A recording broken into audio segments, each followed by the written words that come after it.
Expand your vocabulary with our Core 2000 Words ebook. It's free and packed with essential expressions that you'll use on a daily basis. Start building your vocabulary today. Click the link in the description below to download your free Greek ebook before it's gone. When learning a new language, everyone should have an ultimate goal to work towards.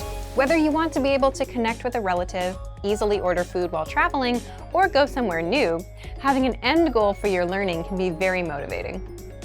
A popular but challenging goal is being able to speak like a native speaker.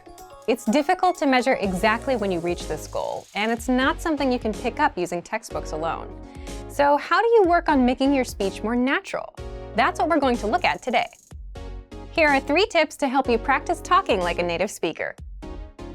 Number 1, focus on vocabulary. If your goal is to speak like a native, you might be really focused on speaking quickly or using as many complex grammar patterns as possible. But in our native languages, we're not always trying to speak as fast as possible, and we use complex grammar patterns when necessary, not to show off. Vocabulary, however, is extremely important to expressing ourselves naturally. Your choice of words can reveal a lot about you and your understanding of the language. Most learners have had the experience of using a phrasebook or a dictionary to find a word they want to use, trying the word in conversation, and getting a look of confusion from the native speaker. In some cases, although your word choice may be grammatically correct, the word may be inappropriate for the situation or totally unnatural. This is especially important in business and other formal situations, where the right level of formality and professionalism is key. Being able to understand nuances in vocabulary words can also help you understand relationships between people just by listening to the conversation. Try to listen to many different types of conversations. Listen to how people talk to their friends, their superiors, and in customer service situations. This will give you a better idea of how to talk to others naturally. In some languages, you can omit words from sentences or use more direct communication styles. It's important to be aware of these things so you can apply them yourself. Colloquialisms and slang are also commonly used in most languages. As this sort of vocabulary is always evolving, it can be difficult to keep up with the latest words. Talk with native speakers and consume media in your target language to make sure you pick up these kinds of expressions. Media is a great resource for your learning. Ultimately, knowing the appropriate vocabulary to use for each situation will really help you sound more knowledgeable. Number 2, perfect your accent. With every language, there are unique pronunciation and intonation challenges. Some languages are tonal languages, and a change in pitch can completely change the meaning of a word. Then there's the fact that most countries have multiple dialects, and so people from one area of the country may sound different from those in another. So what is the best way to listen to a wide range of accents and different pronunciations? Video and audio resources are a great way to do this. YouTube is a perfect place to start because people from all kinds of different backgrounds upload videos to the platform. You can watch educational videos, daily life vlogs, cooking shows, a travel series, whatever interests you. Pay attention to the different ways people speak. Everyone is unique. And then practice speaking like them. This kind of practice can help you sound more natural. One note, please be aware of the type of resources you're using. For example, if you find a video where a speaker uses a rare dialect, it might not be a good idea to use that for your pronunciation practice, unless you have a special reason for studying a specific accent. As a general rule, it's best to try to search for practice resources that use a standard form of the language you're studying. Number 3, copy what you hear. Do you remember how you learned to speak as a child? We rarely learned new words just listening to them, or reading after we learned how. When we were little kids, we imitated the sounds we heard by repeating the sounds out loud. While you're talking to a friend, watching videos, or listening to audio in your target language, you can do this to try and replicate the way they speak. Doing this will help you work on mastering the flow of the language, your accent, intonation, and pronunciation. Of course, you might also pick up some new vocabulary this way. Make sure to repeat new words often. It's a great way to make sure you remember them. Try doing this using a number of different mediums and sources. That way, you'll be exposed to the diversity that the language offers and master the fundamentals of pronunciation. For example, you can watch and imitate several different YouTube videos and audio CDs, but try a few different sources, like different creators or different audio types, to make sure you experience a wide range of communication in your target language. If you're using our language learning program, you can even get your own teacher with Premium Plus. Your teacher can answer questions, give assignments, and even listen to your recordings and give you advice on pronunciation. Completing these kinds of lessons with a native teacher can really boost your confidence in your speaking skills. Becoming able to speak like a native is a popular goal for many people learning a new language. It feels great to be able to communicate smoothly, especially when the people you're talking to expect basic level sentences or broken communication. Try using the tips we've shared in this video to work on improving your speaking skills. Of course, it'll take time and persistence, but the reward will be more natural communication. And for even more tips on speaking, check out our complete language learning program. Sign up for your free lifetime account by clicking on the link in the description. Get tons of resources to have you speaking in your target language. And if you enjoyed these tips, hit the like button, share the video with anyone who's trying to learn a new language, and subscribe to our channel. We release new videos every week. I'll see you next time. Bye!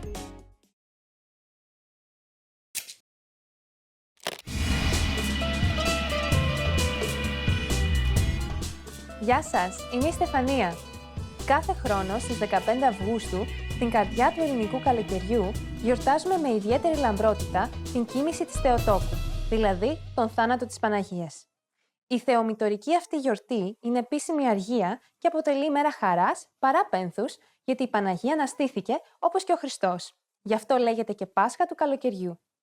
Σε αυτό το μάθημα θα μάθετε πώς οι Έλληνες γιορτάζουν τη μέρα αυτή. Γνωρίζετε ποιοι έχουν την ονομαστική τους γιορτή στις 15 Αυγούστου? Θα σας δείξουμε την απάντηση στο τέλος αυτού του βίντεο. Σύμφωνα με τη θρησκευτική παράδοση, η Παναγία πληροφορήθηκε τον επικείμενο θάνατό της 3 ημέρες πριν από έναν άγγελο. Έτσι προετοιμάστηκε, έδωσε όλα της τα υπάρχοντα και προσευχήθηκε στο όρος των ελαιών. Την ημέρα αυτή της κοίμησης δεν βρίσκονταν όλοι οι Απόστολοι στα Ιεροσόλυμα, μια νεφέλη όμως τους άρπαξε και τους έφερε κοντά της. Αφού πέθανε, οι Απόστολοι μετέφεραν και έθαψαν το λείψανό της στον κήπο της Γεθσιμανής. 3 μέρες αργότερα, ο τάφος ήταν άδειος. Η Παναγία είχε αναστηθεί. Στις μέρες μας, χρησιμοποιούμε τον όρο 15 Αύγουστος για να αναφερθούμε στην ημέρα αυτή.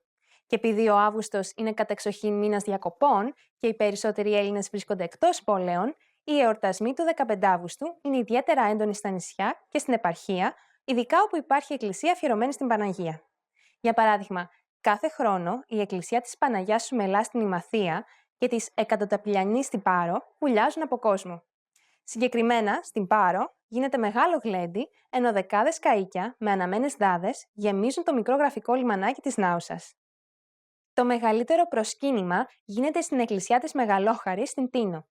Εκεί, χιλιάδες πιστών ανηφορίζουν τον πλακόστρωτο δρόμο για την εκκλησία. Στα δεξιά στείνεται τάπητας για όσους τον ανηφορίζουν γονατιστή για να εκπληρώσουν το τάμα τους στην Παναγία. Αν ποτέ βρεθείτε εκεί, θα δείτε ανθρώπους με πληγωμένα γόνατα και δάκρυα στα μάτια, που όμως η δύναμη της πίστης τους βοηθάει να συνεχίσουν. Οι εορτασμοί κορυφώνονται με τη μεγαλοπρεπή περιφορά και λιτάνευση της θαυματουργής Αγίας Εικόνας της Μεγαλόχαρης.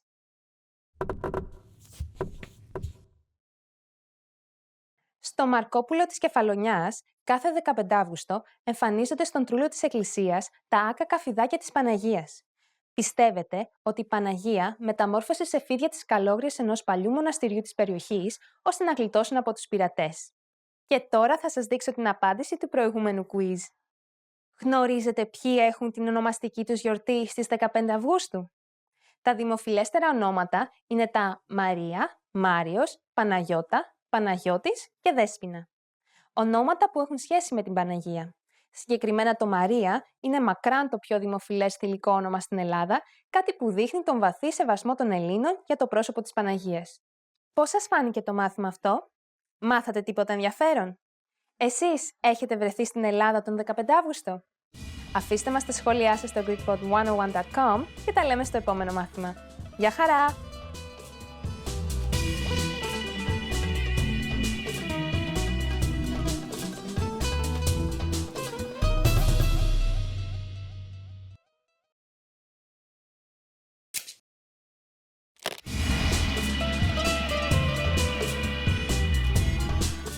Γεια σας, είμαι η Στεφανία. Η γέννηση του Αγίου Ιωάννη του Βαπτιστή γιορτάζεται κάθε 24 Ιουνίου στην αρχή του ελληνικού καλοκαιριού και κοντά στην ημέρα του θερινού ηλιοστασίου. Κατά την αρχαιότητα, τελούνταν διάφορα έθιμα την περίοδο αυτή λόγω του ηλιοστασίου, που αν και παγανιστικά διατηρήθηκαν και συνδέθηκαν τελικά με την ημέρα του Αγιανιού, όπως συχνά αναφέρεται, για λόγους συντομίας. Στο μάθημα αυτό θα δούμε μερικά από αυτά τα αρχαία έθιμα. Γνωρίζετε τι σχέση μπορεί να έχει ο μόλιβδος με τα έθιμα της ημέρας του Αγιάννη? Θα σας δείξουμε την απάντηση στο τέλος αυτού του βίντεο. Τον Άγιο Ιωάννη τον Βαπτιστή τον έχουμε αναφέρει ξανά στο βίντεο των Θεοφανίων. Εκεί είδαμε ότι βάπτισε τον Ιησού. Αυτό που δεν είπαμε όμως είναι ότι ήταν και προφήτης του χριστιανισμού, γιατί με τη διδασκαλία του προετοίμασε τον κόσμο να υποδεχτεί τον Μεσσία, δηλαδή τον Ιησού. Γι' αυτό πολύ συχνά ονομάζεται και Άγιος Ιωάννης ο Πρόδρομος. Ο λαός μας του έχει δώσει όμως περισσότερα προσωνύμια, όπως Ριζικάρης, Ριγανάς επειδή εκείνη την ημέρα πρωί-πρωί μάζευαν τη ρίγανη, ενώ στην Κρήτη αναφέρεται και ως Κρυαδίτης ή Νηστευτής. Τα δύο κυριότερα έθιμα της γιορτής αυτής τελούνται την παραμονή. Αυτά είναι ο Κλείδωνας και οι φωτιές που ανάβονται στις πλατείες και στους μαχαλάδες των χωριών. Γι' αυτό ο Άγιος Ιωάννης λέγεται και Κλείδωνας, Λαμπαδάρης ή Φανιστής. Οι δύο τελευταίες λέξεις προέρχονται από τις λέξεις λαμπάδα και φανός αντίστοιχα. Πάνω από τις φωτιές πηδάνε όλοι οι κάτοικοι του χωριού, γιατί πιστεύουν ότι έτσι θα διώξουν κάθε κακό και θα επιφέρουν την κάθαρση. Γι' αυτό ο ανταγωνισμός για τη μεγαλύτερη φωτιά είναι μεγάλος. Ο Κλείδωνας είναι ένα τελετουργικό μαντείας. Ανήπανδρες κοπέλες μαζεύονται σε ένα σπίτι. Μία από αυτές, αμίλητη, πηγαίνει και φέρνει το αμίλητο νερό από πηγάδι ή πηγή και το βάζει σε πύληνο δοχείο, όπου κάθε κοπέλα ρίχνει ένα προσωπικό της αντικείμενο, το λεγόμενο ριζικάρι. Έπειτα, το δοχείο σκεπάζεται με κόκκινο ύφασμα, δένεται σφιχτά με ένα κορδόνι και αφήνεται έξω όλο το βράδυ κάτω από τα άστρα. Με αυτό, οι κοπέλες πιστεύουν ότι θα δουν στο όνειρό τους το μελλοντικό του σύζυγο. Την επόμενη μέρα, οι κοπέλες ανοίγουν το δοχείο. Ενώ ο υδροφόρος ανασύρει τα ριζικάρια ένα-ένα, κάποια απαγγέλει μαντινάδες σχετικά με αυτά, όπως «Της μαύρης κότας στα φτερά στη γη να την αχτούνε και της κακιάς γειτόνισσας τα μάτια να τις βούνε». Και τώρα θα σας δείξω την απάντηση του προηγούμενου quiz. Γνωρίζετε τι σχέση μπορεί να έχει ο μόλιβδος με τα έθιμα της ημέρας του Αγιάννη? Στην Κεφαλονιά, οι κοπέλες έχιναν λιωμένο μολύβι μέσα στο αμίλητο νερό. Καθώς αυτό κρύωνε απότομα, έπαιρνε διάφορα σχήματα. Τότε, η εξηγήστρα, η μεγαλύτερη από τις κοπέλες, μελετούσε τα σχήματα και έδινε διάφορες ερμηνείες για το μέλλον του κάθε κοριτσιού. Πώς σας φάνηκε το μάθημα αυτό? Μάθατε τίποτα ενδιαφέρον? Εσείς έχετε παρόμοια έθιμα μαντείας στη χώρα σας? Αφήστε μας τα σχόλιά σας στο greekpod101.com και τα λέμε στο επόμενο μάθημα. Γεια χαρά!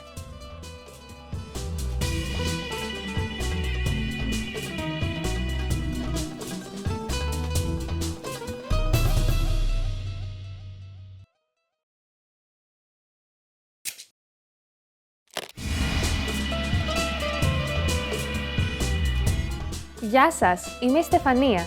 Μία από τις πιο διασκεδαστικές ημέρες του χρόνου είναι και η 1η Απριλίου ή αλλιώς η Πρωταπριλιά. Εκείνη την ημέρα, όπως είναι κοινό έθιμο σε πολλές χώρες, λέμε ψέματα, προσπαθώντας να ξεγελάσουμε τους γύρω μας και κάνουμε φάρσες με σκοπό φυσικά το γέλιο.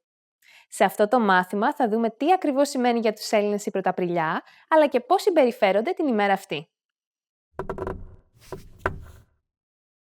Γνωρίζετε πώς ακριβώς γεννήθηκε το έθιμο της Πρωταπριλιάς? Θα σας δείξουμε την απάντηση στο τέλος αυτού του βίντεο. Το παλιό αυτό δυτικό έθιμο υπολογίζεται ότι έφτασε στην Ελλάδα την περίοδο του Μεσαίωνα. Παρόλο που η βασική ιδέα παρέμεινε ίδια, το έθιμο αυτό απέκτησε μια ελληνική χρειά. Έτσι, σε κάποια μέρη της Ελλάδας πιστεύουν ότι όποιος καταφέρει να ξεγελάσει τον άλλον θα έχει την τύχη με το μέρος του για το υπόλοιπο της χρονιάς, ενώ σε κάποια άλλα ότι ο θήτης θα έχει καλή σοδιά. Αυτό σημαίνει φυσικά ότι το θύμα θα έχει γρουσουζιά όλο τον υπόλοιπο χρόνο. Σύμφωνα με Έλληνες λαογράφους, τα πρωταπριλιάτικα ψέματα έχουν ως ανώτερο σκοπό την παραπλάνηση των κακών δυνάμεων που ελοχεύουν. Έτσι, το πετυχημένο ψέμα την ημέρα αυτή θεωρείται από τον λαό πόλος έλξης θετικής ενέργειας και γούρι. Άλλες δυσιδαιμονίες είναι Η αντίληψη ότι το βρόχινο νερό της Πρωταπριλιάς έχει θεραπευτικές ιδιότητες, γι' αυτό το δίνουν στους αρρώστους, και ότι όποιος σκάβει την ημέρα αυτή, σκάβει τον λάκκο του, με την έννοια ότι αυτός που σκάβει τον λάκκο πέφτει ο ίδιος μέσα, δηλαδή ξεγελιέται τελικά. Οι Έλληνες έχουν αρκετό χιούμορ. Έτσι, την ημέρα αυτή γίνονται όλων των ειδών οι φάρσες. Ακόμα και τα μέσα μαζικής ενημέρωσης προσπαθούν να σκαρφιστούν εξωφρενικά σενάρια που θα πλασάρουν ως ειδήσεις στο κοινό. Η φάρσα όμως που σκαρφίστηκε το Ελληνικό Υπουργείο Πολιτισμού το 1995 δεν είχε προηγούμενο. Το Υπουργείο ανακοίνωσε ότι οι αρχαιολόγοι ανακάλυψαν κοντά στην Ακρόπολη τον τάφο του Σοκράτη μαζί με τα ίχνη από το κόνιο που είχε πιει. Την φάρσα αυτή πίστεψαν όχι μόνο οι Έλληνες, αλλά και το Γαλλικό Πρακτορείο Ειδήσεων που έσπευσε να μεταδώσει την είδηση σε όλο τον κόσμο.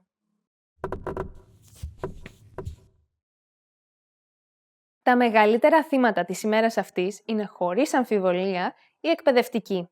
Φάρσες όπως η τοποθέτηση οδοντόκρεμας αντί για κυμολία, σούπερ κόλλα στο πόμολο της τάξης ή η αλλαγή της φοράς όλων των θρανίων συμβαίνουν κάθε χρονιά. Και τώρα θα σας δείξω την απάντηση του προηγούμενου quiz. Γνωρίζετε πώς ακριβώς γεννήθηκε το έθιμο της Πρωταπριλιάς? Η επικρατέστερη θεωρία είναι ότι όταν περάσαμε από το παλιό Ιουλιανό ημερολόγιο στο Γρηγοριανό, η πρωτοχρονιά μετακινήθηκε από τον Απρίλιο στην 1η Ιανουαρίου. Πολλοί όμως εξακολουθούσαν από πείσμα να γιορτάζουν την πρωτοχρονιά τον Απρίλιο, με αποτέλεσμα να κοροϊδεύονται από όσους τη γιόρταζαν την 1η Ιανουαρίου. Πώς σας φάνηκε το μάθημα αυτό? Μάθατε τίποτα ενδιαφέρον? Εσείς μπορείτε να σκεφτείτε καμιά καλή πρωταπριλιάτικη φάρσα? Αφήστε μας τα σχόλιά σας στο greekpod101.com και τα λέμε στο επόμενο μάθημα. Γεια χαρά!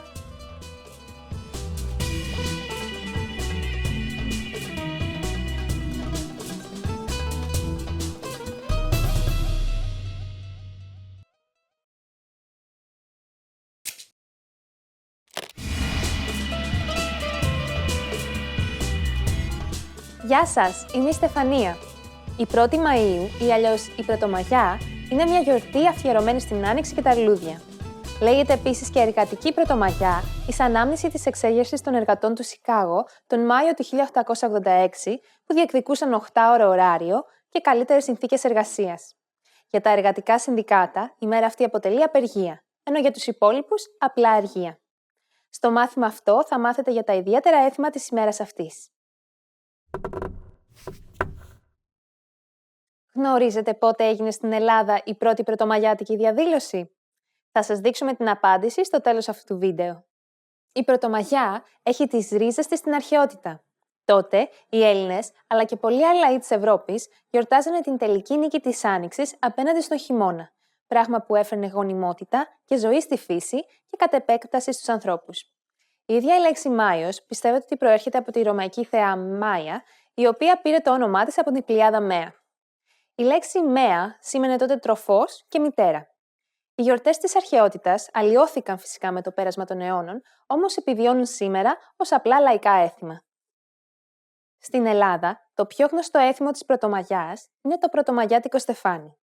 Πολλοί εκμεταλλεύονται την αργία και πηγαίνουν εκδρομές στην Ύπαιθρο για να μαζέψουν αγριολούδα και πρασινάδες που θα πλέξουν σε στεφάνι και θα κρεμάσουν τις πόρτες τους απ' έξω. Το έθιμο αυτό φέρνει τους ανθρώπους πιο κοντά στη φύση, ακόμα και όσοι ζουν στις πόλεις. Το στεφάνι ξεραίνεται και παραμένει στις πόρτες ως τη γιορτή του Αγιανιού, όπου στην επαρχία το καίνε στις φωτιές που ανάβουν και που ανέφερα σε προηγούμενο βίντεο. Σε πολλές περιοχές, ο Μάης ενσαρκώνεται στο Μαγιόπουλο. Στο έθιμο αυτό, ένα παιδί, στολισμένο με λουλούδια, τριγυρνάει στους δρόμους του χωριού μαζί με συνοδεία και όλοι χορεύουν και τραγουδάνε τραγούδια για το Μάη. Στην Αύπακτο, το Μαγιόπουλο συνοδεύεται από γέρους φουστανελάδες που κρατούν κουδούνια στολισμένα με ανθισμένη τιά. Το έθιμο αυτό, με ελάχιστες παραλλαγές, λέγεται πιπεριά στη Βόρεια Εύβοια. Από τα χαράματα, οι νέες του χωριού σκεπάζουν το σώμα μιας λιγερόκορμης κοπέλας με λουλούδια και φτέρες. Τις κρεμάνε και ένα κουδούνι και αυτή είναι η πιπεριά.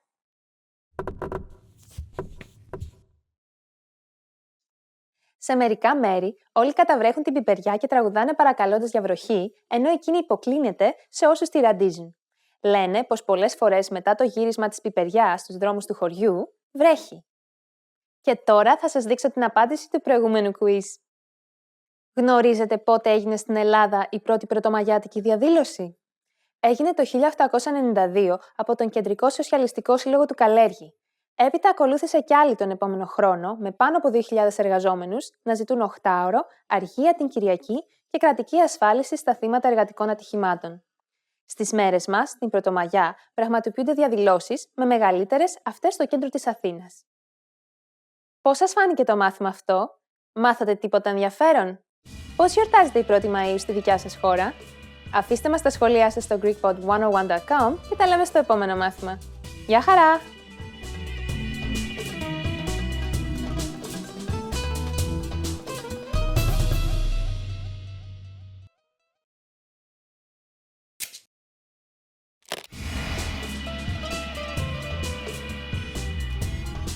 Γεια σας, είμαι η Στεφανία.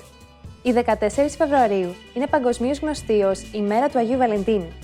Την ημέρα αυτή γιορτάζουν οι ερωτευμένοι, οι οποίοι βρίσκουν την ευκαιρία να δείξουν με το παραπάνω την αγάπη τους στο έτερον ήμιση. Οι ανθοπόλες, αλλά και οι ζαχαροπλάστες, κάνουν χρυσές δουλειές, αφού οι περισσότεροι ερωτευμένοι, εκτός από δώρα και κάρτες, χαρίζουν σοκολάτες και λουλούδια. Σε αυτό το μάθημα θα δούμε πώς γιορτάζουν οι Έλληνες την ημέρα αυτή. Εσείς γνωρίζετε ποιος ήταν ο θεός Έρος στην ελληνική μυθολογία? Θα σας δείξουμε την απάντηση στο τέλος αυτού του βίντεο. Πιθανολογείται ότι η γιορτή αυτή έχει τις ρίζες της σε μια γιορτή των αρχαίων Ρωμαίων, τα γνωστά Λουπερκάλια. Ανάλογη γιορτή υπήρχε και στην αρχαία Ελλάδα όμως. Αργότερα, με την έλευση του χριστιανισμού, λόγω της παγανιστικής φύσης της και με εντολή του Πάπα, αντικαταστάθηκε με τον εορτασμό της μνήμης του Αγίου Βαλεντίνου. Σήμερα, η Ορθόδοξη Εκκλησία της Ελλάδας δεν αναγνωρίζει τον Άγιο Βαλεντίνο, όμως παρόλο που έχει προτείνει άλλες διάφορες ημερομηνίες ή Αγίους για τη γιορτή των ερωτευμένων, η μέρα του Αγίου Βαλεντίνου έχει πλέον καθιερωθεί. Η ημέρα του Αγίου Βαλεντίνου ήρθε στην Ελλάδα γύρω στα τέλη της δεκαετίας του 1970, ύστερα από πρωτοβουλία των Ανθοπολών. Σήμερα, η γιορτή αυτή αποτελεί την πιο εμπορευματοποιημένη γιορτή του ελληνικού ερωτολογίου, χωρίς να έχει ιδιαίτερα έθιμα. Εκτός από τις σοκολάτες, τα λούτρινα αρκουδάκια, τα λουλούδια και τα κοσμήματα, δημοφιλή είναι επίσης και τα τουριστικά πακέτα για ρομαντικές αποδράσεις, συνήθως σε πολυτελείς σουίτες ή παραδοσιακούς ξενώνες, σε ορεινές περιοχές λόγω εποχής. Οι ραδιοφωνικοί σταθμοί, για να κάνουν ψηλές ακροαματικότητες, βγάζουν στον αέρα κλήσεις, όπου ο καθένας μπορεί να κάνει αφιερώσεις τραγουδιών ή να στείλει ένα μήνυμα αγάπης. Επίσης, την ημέρα αυτή, πολλά καταστήματα δημιουργούν διαγωνισμούς με δώρα ή κάνουν εκπτώσεις σε συγκεκριμένα είδη, ειδικά αν κάποιος αγοράσει το ίδιο προϊόν 2 φορές. Η εμπορευματοποίηση αυτή όμως ξενίζει πολλούς Έλληνες, καθώς είμαστε λαός που δεν μας αρέσουν οι ξενόφερτες γιορτές και παραδόσεις, και ειδικά όταν κοστίζουν. Έτσι, την ημέρα αυτή, πολλοί θα αρκεστούν σε ένα απλό «χρόνια πολλά» αντί για δώρο, ενώ μεγάλη μερίδα ανθρώπων τάσσεται φανερά κατά της γιορτής, συνήθως μέσω των ιστοσελίδων κοινωνικής δικτύωσης.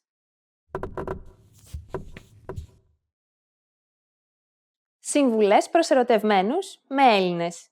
Χιουμοριστικά δώρα όπως επιτραπέζια παιχνίδια ενηλίκων, στικάκια USB σε διάφορα πονηρά σχήματα, χειροπέδες και σεξι εσώρουχα, ίσως εκτιμηθούν περισσότερο από τα κλασικά αρκουδάκια με ροζ καρδούλες. Και τώρα θα σας δείξω την απάντηση του προηγούμενου quiz. Εσείς γνωρίζετε ποιος ήταν ο θεός Έρος στην ελληνική μυθολογία? Ήταν ο φτερωτός θεός του έρωτα, εξού και η λέξη Έρος. Ο αντίστοιχος θεός των Ρωμαίων ήταν ο Κούπιντο. Ο Έρος έκανε τους ανθρώπους να ερωτεύονται παράφορα, χτυπώντας τους με τα βέλη του. Συνήθως απεικονίζεται γυμνός, ως όμορφος νέος, ή παχουλό παιδί, κρατώντας τόξο και βέλη. Πώς σας φάνηκε το μάθημα αυτό? Μάθατε τίποτα ενδιαφέρον? Εσείς γιορτάζετε την ημέρα του Αγίου Βαλεντίνου? Αφήστε μας τα σχόλιά σας στο greekpod101.com και τα λέμε στο επόμενο μάθημα. Γεια χαρά!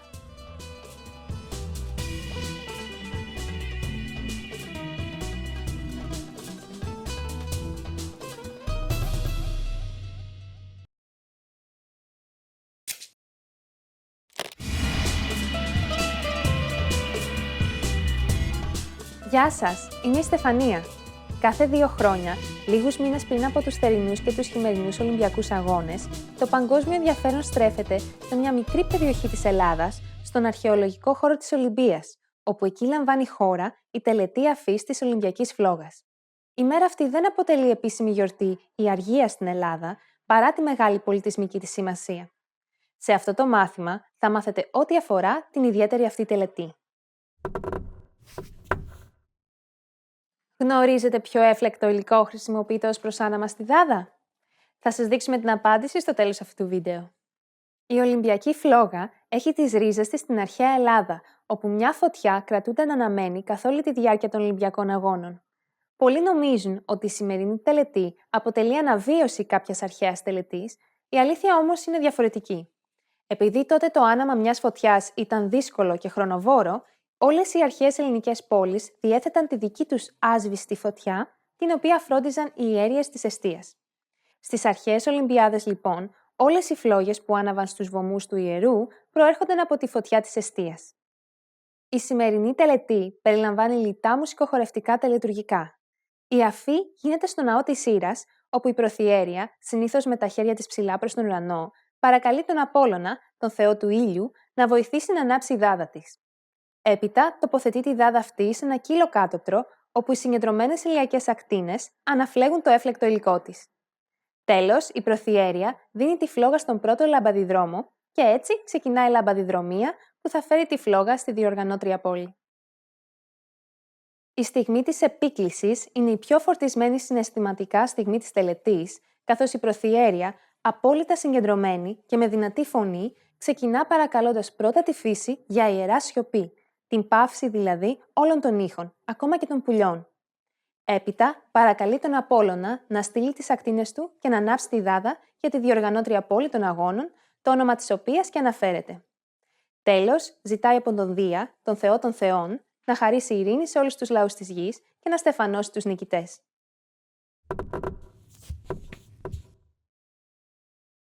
Το 1984, μία ημέρα πριν την τελετή αφής των χειμερινών αγώνων του Σεράγεβο, το πρόσωπο της προθιέρειας Κατερίνας Διδασκάλου γέμισε με ξανθήματα από το στρες. Τελικά της χορηγήθηκε ένεση και την επόμενη μέρα εκτέλεσε κανονικά τον ρόλο της. Και τώρα θα σας δείξω την απάντηση του προηγούμενου quiz. Γνωρίζετε ποιο έφλεκτο υλικό χρησιμοποιείται ως προσάναμα στη δάδα? Το υλικό αυτό δεν είναι παρά κομμάτια φιλμ του βοβού κινηματογράφου. Η ιδέα αυτή ανήκει στον Αθανάσιο Κριτσινέλη, μέλος της Ελληνικής Ολυμπιακής Επιτροπής και υπεύθυνος της τελετής, ο οποίος σκέφτηκε ότι αυτά θα ήταν τα πιο κατάλληλα υλικά λόγω της εξαιρετικά έφλεκτης νητροσελουλόζης που περιέχουν. Πώς σας φάνηκε το μάθημα αυτό?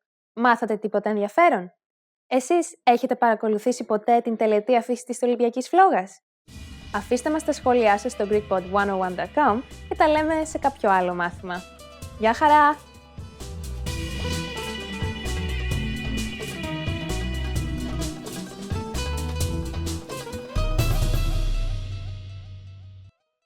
Want to transform your driving time into language learning time?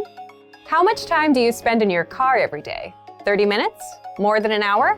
Why not put this huge amount of time to good use? Instead of just listening to the radio during your daily commute, you could be learning a new language instead.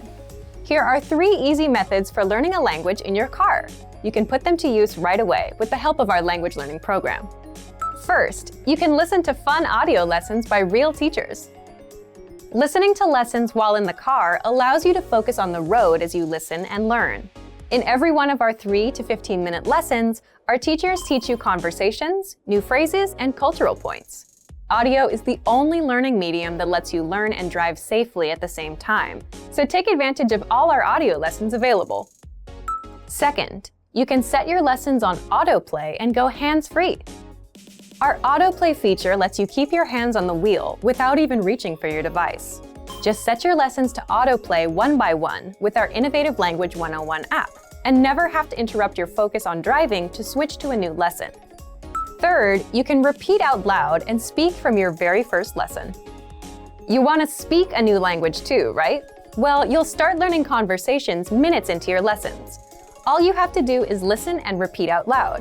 Our teachers take you step by step through all of the words, phrases, translations, and grammar points. You're even prompted to speak out loud and repeat. The result? You understand it all and can speak your new language. Turn your commute into language learning time and have fun at the same time. Learning doesn't have to be a big commitment, like signing up for a college class. It can be fun and easy. In fact, it's as easy as pressing play. Our language learning programs will do the work for you. And with the exposure you get while driving on your daily commute, you'll be speaking and understanding real-life language quickly. The best part? You can finally learn without even changing your schedule. So if you're ready to finally learn a new language the fast, fun, and easy way, sign up for your free lifetime account by clicking on the link in the description. Signing up takes less than 30 seconds, and you'll start speaking from your very first lesson. If you enjoyed these tips, hit the like button, share the video with anyone who's trying to learn a new language, and subscribe to our channel. We release new videos every week. I'll see you next time. Bye!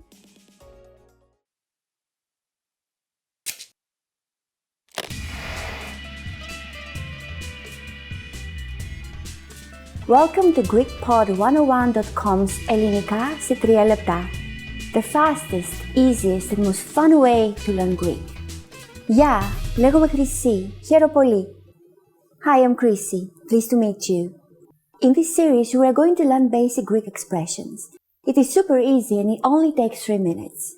In this lesson, you are going to learn how to introduce yourself in Greek. There are only 2 sentences you need to do it.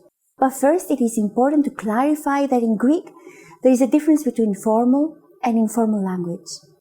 Let's first see how Greek people introduce themselves in an informal situation. Γεια, λέγομαι Χρυσή. Χαίρομαι πολύ. Hi, I'm Chrissy. Pleased to meet you. Γεια, λέγομαι Χρυσή. Χαίρομαι πολύ. Start by saying γεια, λέγομαι, then say your name. Γεια, λέγομαι Χρυσή. Finally, say χαίρομαι πολύ. Γεια, λέγομαι Χρυσή. Χαίρομαι πολύ. And now, let's see the same sentence in formal speech. Χαίρετε, λέγομαι Χρυσή Παπαδοπούλου. Χαίρομαι πολύ για τη γνωριμία. Hello, my name is Chrissy Papadopoulou. Pleased to make your acquaintance. Χαίρετε, λέγομαι Χρυσή Παπαδοπούλου. Χαίρομαι πολύ για τη γνωριμία. So what has changed from the previous introduction? Let's take a close look at this together. Ya has been substituted with the formal greeting χαίρετε, Greek for rejoice. Λέγομαι Χρυσή has not been changed. Λέγομαι stands in both cases for my name is. However, during a formal self-introduction, we also say our last name. So I said Χρυσή Papadopoulou. Here, you would say your full name. Finally, there is one more change to the ending. We added the words για τη γνωριμία to the phrase χαίρομαι πολύ. In informal cases, we can just say χαίρομαι πολύ, literally, I'm happy or pleased. But in formal cases, it's good to add για τη γνωριμία, which is Greek for the acquaintance, or in this case, your acquaintance. One more time. The informal way to introduce yourself in Greek is γεια, λέγομαι Χρυσή, χαίρομαι πολύ. The formal way to introduce yourself is χαίρετε, λέγομαι Χρυσή Παπαδοπούλου, χαίρομαι πολύ για τη γνωριμία. Now it's time for Chrissy's insights. Greek people usually shake hands when they meet someone, sometimes extremely vigorously. So accompany your introduction with your best firm handshake. And if you're not sure if you have to use the formal or the informal greeting χαίρομαι πολύ is not considered rude. It is acceptable and used widely even in formal situations. Do you know how we say thank you in Greek? You'll learn how to say this and many other words in the next lesson. Θα τα ξαναπούμε στο επόμενο μάθημα. See you then!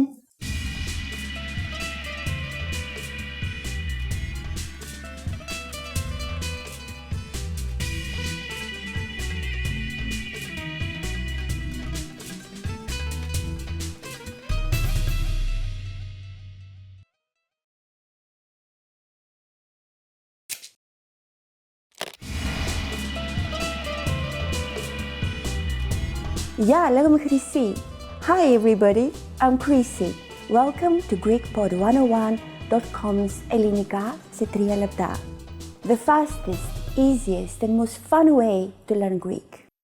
In the last lesson, we learned how to introduce ourselves in Greek. In this lesson, we are going to learn how to use good manners as we thank people. Είστε έτοιμοι? Are you ready? Ξεκινάμε, so let's start. There are several ways to thank someone. Let's start with the easiest. It is just one word. Ευχαριστώ. Ευχαριστώ. Ευχαριστώ means thanks. When saying thanks very much, you just need to add πολύ. Ευχαριστώ πολύ. Ευχαριστώ πολύ. Πολύ means a lot, so ευχαριστώ πολύ is like saying thanks very much. During the last lesson, we talked about both the informal and the formal way of speaking Greek. Ευχαριστώ is a casual way to thank someone. If you want to be more formal, there is another phrase you should use. Σας ευχαριστώ πολύ or σε ευχαριστώ πολύ.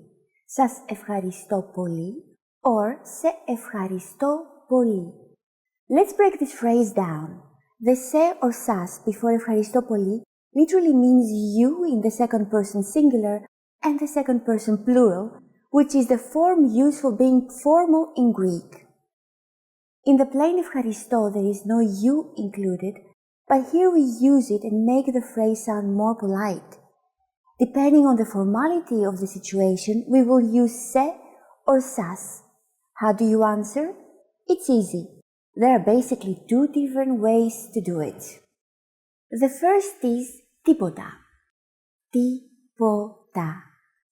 Τίποτα literally means it's nothing, but it is the equivalent of you are welcome. The other way to say you're welcome is the expression παρακαλώ. Παρακαλώ.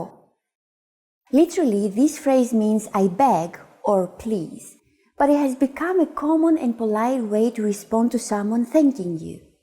So when someone says ευχαριστώ to you, we can simply reply with τίποτα or παρακαλώ. Now it's time for Chris's insights. If you're not sure about whether to use ευχαριστώ or σας ευχαριστώ πολύ, keeping it simple is always your safest bet. You don't have to worry about formal or informal situations. Ευχαριστώ can be used with just about anyone, anywhere, and at any time. Do you know what addio means? In our next lesson, you'll learn this and other greetings in Greek. Addio και ευχαριστώ. Ραντεβού στο επόμενο μάθημα.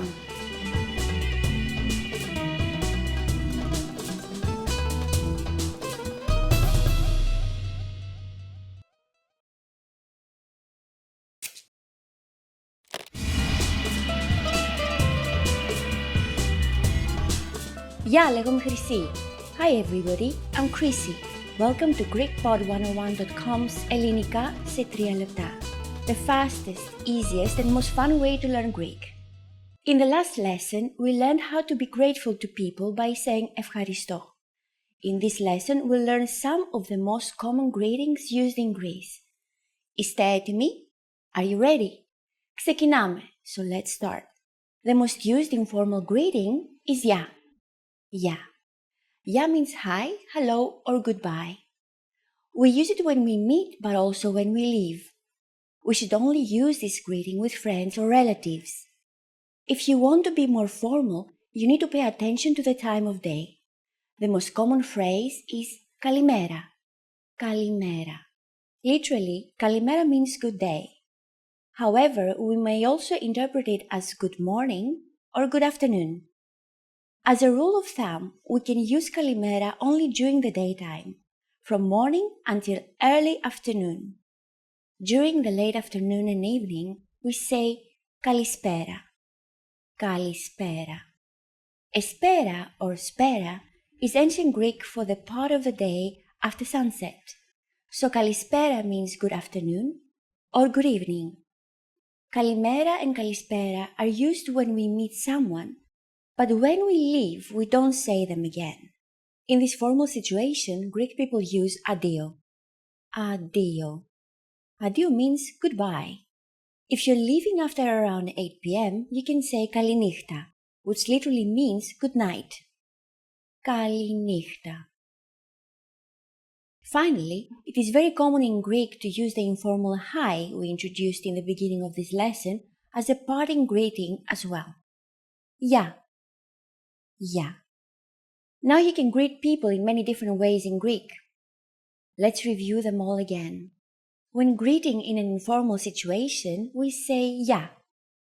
When greeting in a formal situation, we say kalimera or kalispera. When leaving in a formal situation, addio. when living in an informal situation, yeah, it's easy, isn't it? Now it's time for Chris's insights. In formal situations, Greek people commonly greet each other by shaking hands. On the other hand, if we meet someone we are very friendly with, we kiss each other on both cheeks. Don't be afraid to do it with your Greek friends. It's normal. During the next lesson, we'll learn the meaning of the phrase «Μιλάτε αγγλικά». Do you already know it? We'll be waiting to talk about it with you in our next Ελληνικά σε 3 λεπτά lesson. Yeah!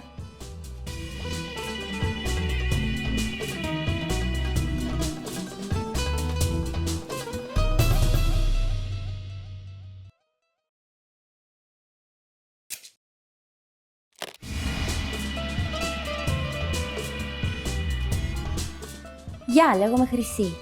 Hi everybody, I'm Chrissy. Welcome to GreekPod101.com's Ελληνικά σε 3 λεπτά. The fastest, easiest and most fun way to learn Greek. In the last lesson, we learned the most common forms of greetings in Greek. Do you remember them? In this lesson, we are going to learn a very useful phrase. Do you speak English? If you find yourself in a situation where you need assistance in English, this phrase can be a lifesaver. And because you are asking it in Greek, you can be sure that everyone will understand what you're saying, even if their answer is no. Here is the informal way to say it. Μιλάς αγγλικά. Μιλάς αγγλικά. Μιλάς is to speak, and αγγλικά is English. In Greek, verbs change depending on who the subject is. The word μιλάς is conjugated from the verb μιλάω, which means to speak. By the ending s, we understand this is the second person singular. This is the informal way to say you speak. You will notice that the personal pronoun itself, the word you, is missing. This happens very often in Greek. Because the verb ending changes depending on the subject, you don't need to actually say the subject in order to be understood. To learn how to properly conjugate omega verbs like μιλάω, please look at our Absolute Beginner series on GreekPod101.com. You can find very detailed grammar lessons and resources there. We are now going to make this sentence formal. This is done by using the formal version of you, which is εσείς. If we change the word for you, we will conjugate μιλάω differently. It becomes μιλάτε. Everything else stays the same. Μιλάτε αγγλικά. Μιλάτε αγγλικά. Adding συγγνώμη, excuse me, the sentence becomes even more polite. Συγγνώμη, μιλάτε αγγλικά. Συγγνώμη, μιλάτε αγγλικά. The responses you will receive could be one of these three. Ναι, yes. Ναι. Λίγο, a little. Λίγο. Όχι, δεν μιλάω αγγλικά. No, I don't speak English. Όχι, δεν μιλάω αγγλικά. Since this last one is a negative statement, we need to say then or the before the verb μιλάω. Here you can also notice what we mentioned before. The personal pronoun εγώ, that is, I, is not used since the ending of the verb shows that it is the first person. Now it's time for Chris's insights. For those of you who are not only English speakers, you can obviously use this question with any language you need. Greek people study other European languages, so maybe you will get lucky. Just substitute αγγλικά with Italica for Italian, Rossica for Russian, Hispanica for Spanish, Germanica for German. In this lesson, we mentioned the expression συγγνώμη. But did you know that this could also be used as an apology? In the next lesson, we will learn this and other ways to apologize in Greek.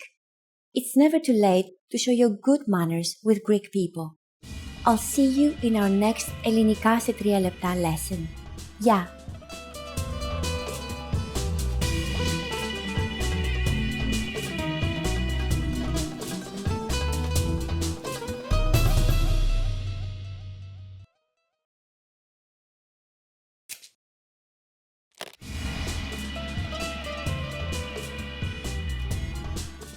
Γεια, λέγομαι Χρυσή.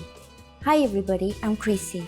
Welcome to GreekPod101.com's ελληνικά σε 3 λεπτά. The fastest, easiest and most fun way to learn Greek. In the last lesson, we learned the most common forms of greetings in Greek. Do you remember them? In this lesson, we are going to learn a very useful phrase. Do you speak English? If you find yourself in a situation where you need assistance in English, this phrase can be a lifesaver. And because you are asking it in Greek, you can be sure that everyone will understand what you're saying, even if their answer is no. Here is the informal way to say it. Μιλάς αγγλικά? Μιλάς αγγλικά? Μιλάς is to speak, and αγγλικά is English. In Greek, verbs change depending on who the subject is. The word μιλάς is conjugated from the verb μιλάω, which means to speak. By the ending s, we understand this is the second person singular. This is the informal way to say you speak.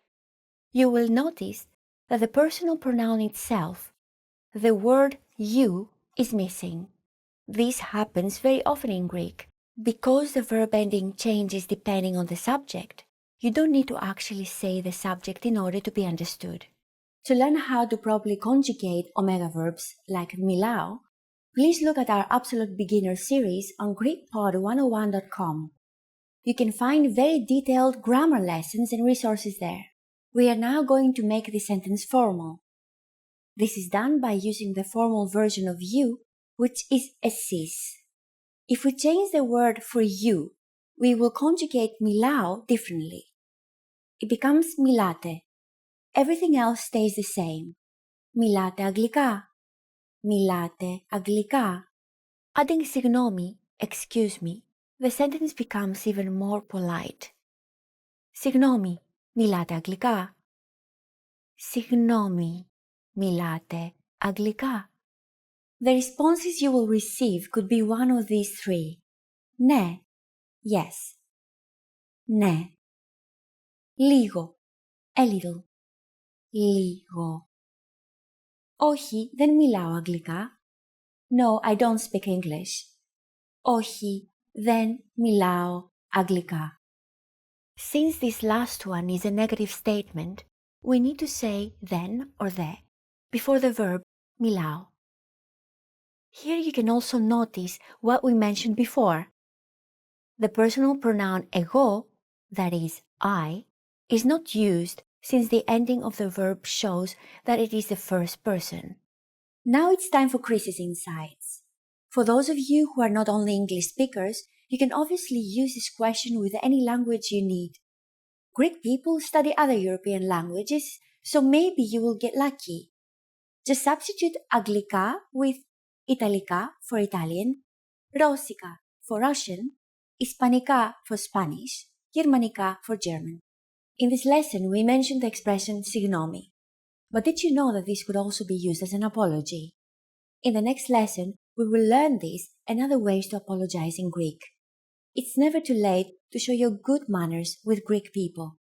I'll see you in our next ελληνικά σε 3 λεπτά lesson. Γεια!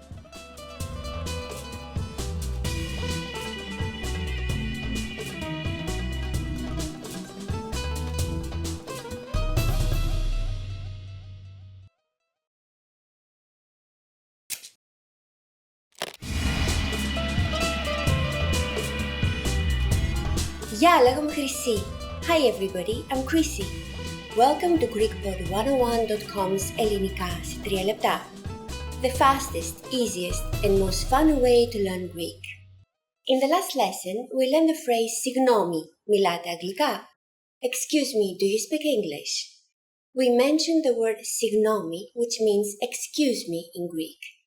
In this lesson, we are going to learn how to use συγγνώμη and other words when apologizing in Greek. We should use συγγνώμη in formal situations such as when we are ordering something in bars or restaurants. For example, συγγνώμη, ένα καφέ παρακαλώ. Excuse me, a coffee please. We can also use it when asking a question. συγγνώμη, πού είναι η Ακρόπολη?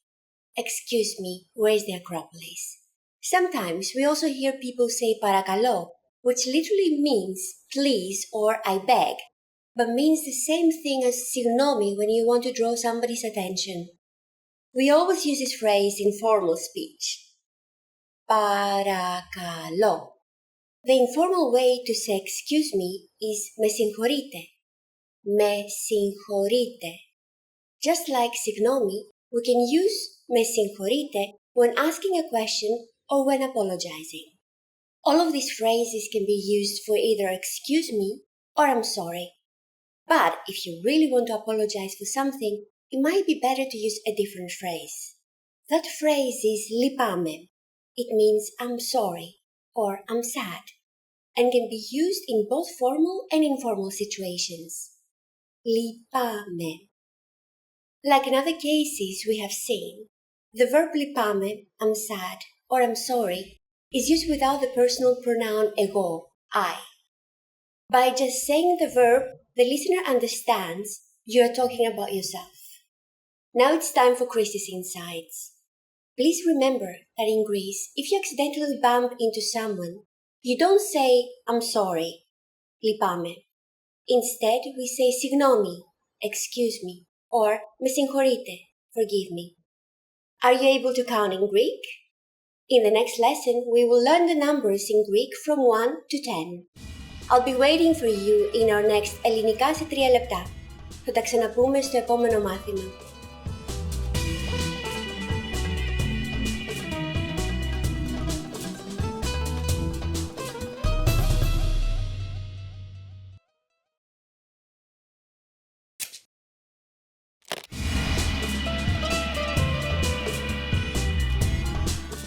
Γεια, λέγομαι Χρυσή. Hi everybody, I'm Chrissy. Welcome to GreekPod101.com's ελληνικά σε 3 λεπτά. The fastest, easiest and most fun way to learn Greek. In our last lesson, we learned how to use συγγνώμη, με συγχωρείτε, and λυπάμαι when apologizing in Greek. In this lesson, we are going to learn something even more practical, how to count from 1 to 10 in Greek. And we'll learn them all in 3 minutes. 3 λεπτά. Are you ready? Let's start. 1. 1. 2. 2. 3. 3. 4. 4. 5. 5.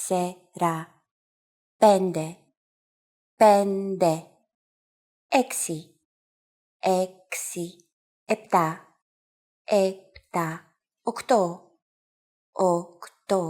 8. 9. 9. 10.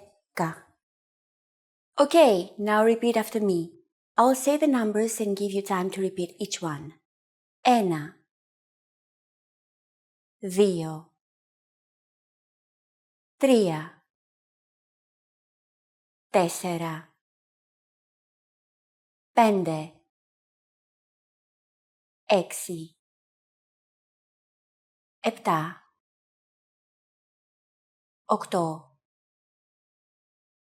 8. 9. 10.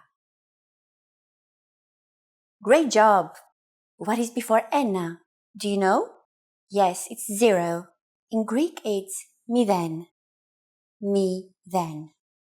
So now, you can count pretty much anything and do other useful stuff like giving your friends your cell phone number and writing down theirs. Let's see how to do that in Greek. We'll use the phrase ο αριθμός μου είναι, which means my number is. Ο αριθμός μου είναι.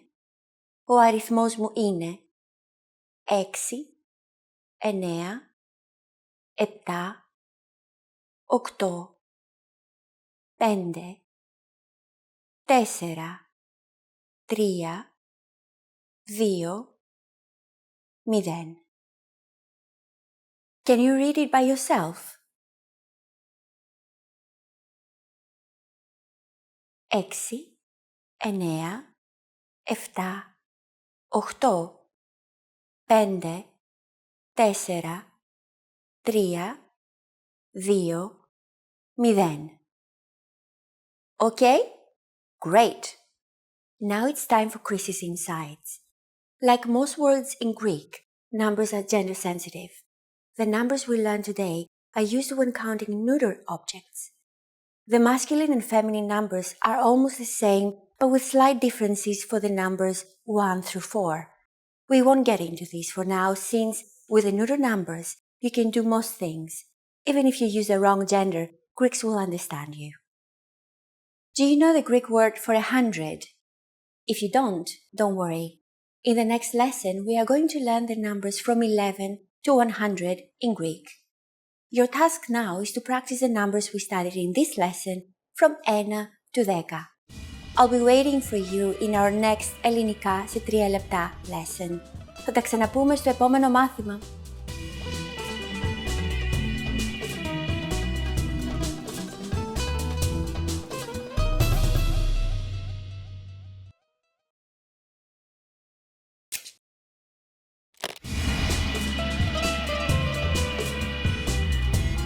Γεια, λέγομαι Χρυσή.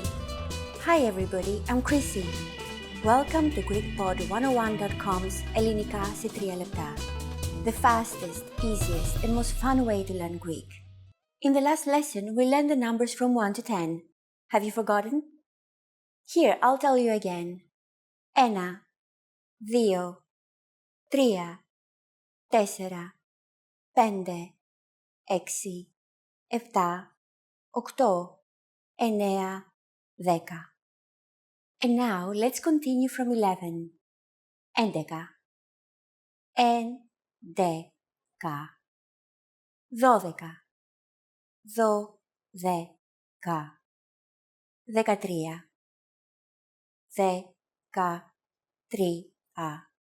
14. 15.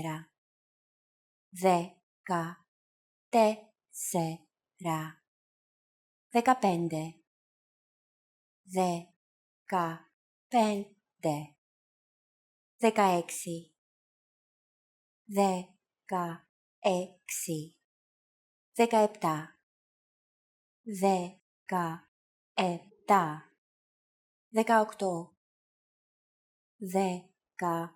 18. 18.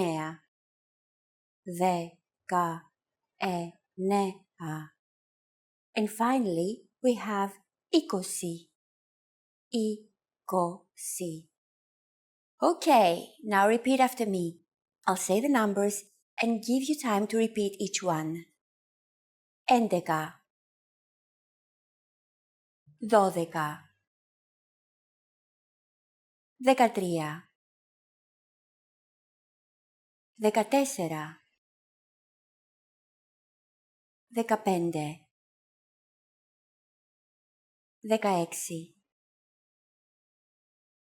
17.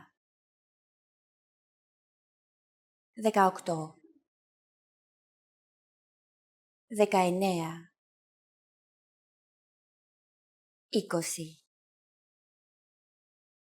These numbers may seem harder to remember, but you really just have to memorize 11, 12, and 20.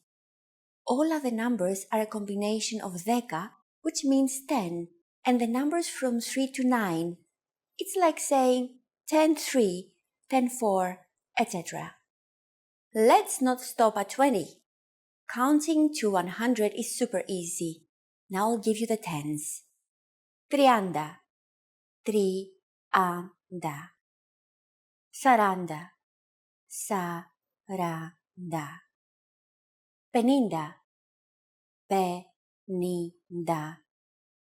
50, 60, 60, 70,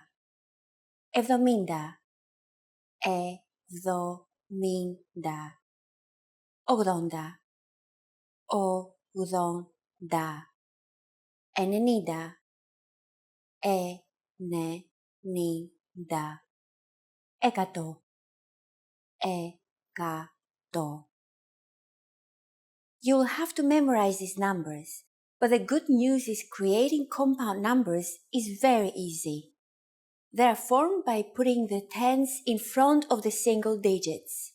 This means, for example, that 34 is 34 and 87 is 87. Yes, that's right. Exactly like English. Let's try those combinations. 34, τριάντα τέσσερα, 87, 87. Got it? I told you it was really easy. Now it's time for Chris's insights. The pronunciation we have used in this and the previous lesson is a standard pronunciation for numbers.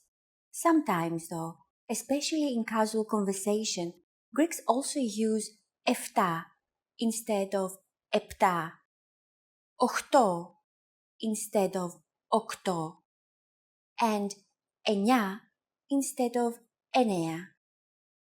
So if you notice someone using these words, don't be surprised. They're exactly the same as the ones you have learned. Actually, yours are more correct. After only 2 lessons, you are now able to count to 100 in Greek. Isn't that great? So let's go to the next lesson and see how we can use these numbers in their natural environment. That is, shopping. I'll be waiting for you in our next Ελληνικά σε 3 λεπτά lesson. Θα τα ξαναπούμε στο επόμενο μάθημα.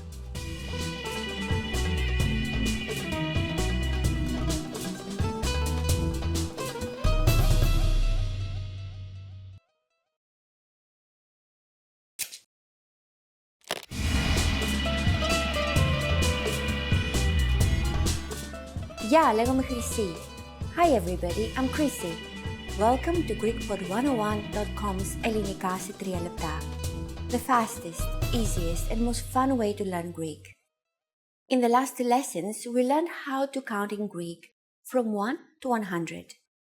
I hope you spend some time practicing the numbers because they will come in handy in this lesson. Why? Because we will learn how to go shopping in Greece. Before we go, you need to know how to say how much is it. Πόσο κάνει? Πόσο κάνει? Are you ready to go shopping in Greece? Let's go! You see something you like and want to ask the shopkeeper how much it costs. The first thing to say is παρακαλώ. Do you remember what that means? It means please, usually, but in this situation it means excuse me. Παρακαλώ, πόσο κάνει αυτό? Παρακαλώ, πόσο κάνει αυτό? The word αυτό we use in this phrase means it or this. We don't actually say the name of the object. If you want to be more specific, we must know if the object is feminine, masculine, or neuter, convert the word αυτό accordingly, and add the object itself. Let's say we are asking about a hat or a καπέλο. In Greek, a hat is neuter, so we will use the phrase αυτό το καπέλο. Let's try it. Παρακαλώ, πόσο κάνει αυτό το καπέλο? Excuse me, how much is this hat? Παρακαλώ, πόσο κάνει αυτό το καπέλο? And skirt is a feminine noun. Φούστα. Let's try that too. Παρακαλώ, πόσο κάνει αυτή η φούστα? Excuse me, how much is this skirt? Παρακαλώ, πόσο κάνει αυτή η φούστα? Finally, let's also try a masculine noun, like a lighter, αναπτήρας. Παρακαλώ, πόσο κάνει αυτός ο αναπτήρας? Excuse me, how much is this lighter? Παρακαλώ, πόσο κάνει αυτός ο αναπτήρας? At this point, the shopkeeper will answer by saying the price like 15 ευρώ or 20 ευρώ. The word ευρώ means, of course, euro, and as for the number, you already know that, don't you? In case you have forgotten, 15 means 15, and 20 means 20. Now it's time for Chris's insights. Even though it is not very polite, the fastest way to ask how much something costs is by saying the word αυτό, meaning it, and adding the word πόσο, meaning how much, like this, αυτό πόσο. In this case, even though you're using the neuter it, αυτό, you can also use it with masculine and feminine nouns. If you don't know the object's gender or you are in a hurry, you can do this. Greeks do it all the time. At this point, can you count euros in Greek? We are going to learn how to do this in the next lesson. After that, you'll have no excuse for not going out on a shopping spree in Greece. I'll be waiting for you in our next ελληνικά σε 3 λεπτά lesson. Θα τα ξαναπούμε στο επόμενο μάθημα.